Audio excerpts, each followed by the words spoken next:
Hier, c'était Noël et comme de tradition, dans nombre de foyers français, on a mangé un chapon, une volaille méconnue des Allemands.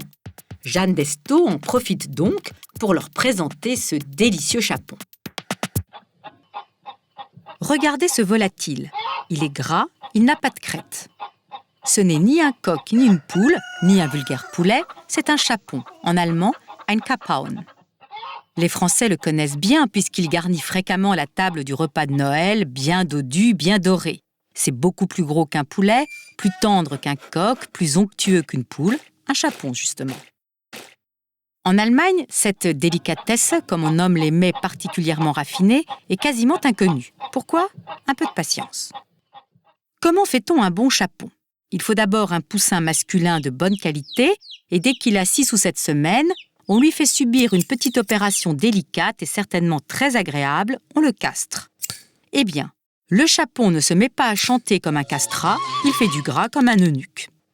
Le problème, c'est qu'en France, où l'on produit 1 500 000 chapons par an, on ne s'embarrasse pas de savoir comment les chapons sont castrés.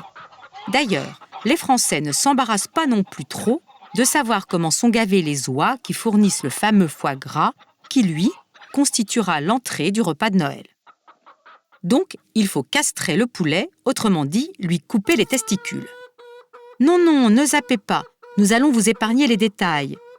Il existe d'ailleurs des sites internet très bien conçus qui vous expliquent étape par étape comment procéder, si l'envie vous en prenait, d'acheter un poussin pour en faire un chapon.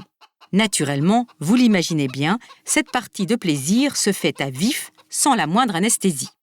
Bon, ça n'est pas fini.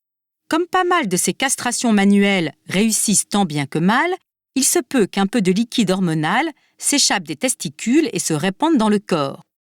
Ça ne donnera pas un vrai chapon, d'ailleurs une sorte de crête de coq peut lui pousser sur la tête.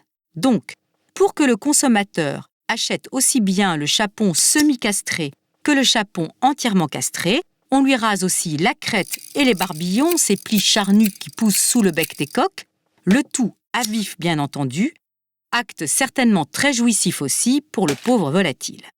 Après toutes ces misères, on le dorlote. Il est nourri au lait et aux meilleures céréales. Puis, l'animal passe souvent les 60 derniers jours qui lui restent à vivre confiné dans une cage en bois appelée épinette. Moyennant quoi, il peut peser jusqu'à 6 kilos quand il arrive sur l'étalage, emmailloté dans un linge blanc cousu pour protéger sa peau très fragile. Pourquoi les Allemands ont-ils rarement l'opportunité de goûter au chapon ? D'abord parce qu'en Allemagne, ça ne fait pas partie de la tradition.